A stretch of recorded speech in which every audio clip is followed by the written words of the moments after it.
పాట వినకపోతే నిద్ర పట్టదు. మీరు పాట వినాలంటే నేను పాడినా ఏంటి? ఏమిటి, నువ్వు పాటలు పాడతావా? ఏంటండి మరి అంత తేలిక తీసేశారు?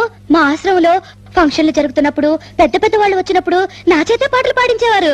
పాటలు పాడుతున్నప్పుడు ఒకటే చప్పట్లు చప్పట్లు కొట్టే కొద్దీ నేను పాడేదాన్ని. మరి ఇన్ని రోజులు నాకు ఎందుకు చెప్పలేదు డార్లింగ్? ఏదో ఒకటి వదులు.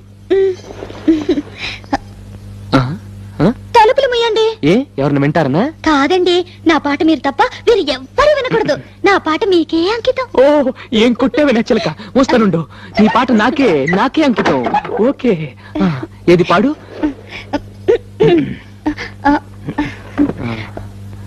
అబ్బా, మీరు నా మొహం అంక చూడకండి, నాకు సిగ్గేస్తుంది. నీ మొహం చూడకుండా ఇంకేం చూడమంటావే? మీరు వెనక్కి తిరగండి. నా దగ్గర ఎందుకు సిగ్గు? మీరు వెనక్కి తిరుగుతాను, నా పాడతాను. ఓకే ఓకే ఓకే, నా వీపు చూసి పాడు పాడు. ఆహా. దేవుడా దేవుడా, అమ్మా నాన్న లేని వాళ్ళం, కూడు నీళ్లు లేని వాళ్ళం, దేవుడా దేవుడా దేవుడా. ఆపు ఆపు, నీ అమ్మ కడుపులో బాంబు పెట్ట. దేవుడా దేవుడా అంటే ఎవరో పోయారనుకుంటారే. ఇది పాట కాదు, పాట కాదే, చౌకేకలు చౌకేకలు. నాయనమ్మా నాయనమ్మా, నిజంగా నా పాట బాగోలేదండి. దేవుడా.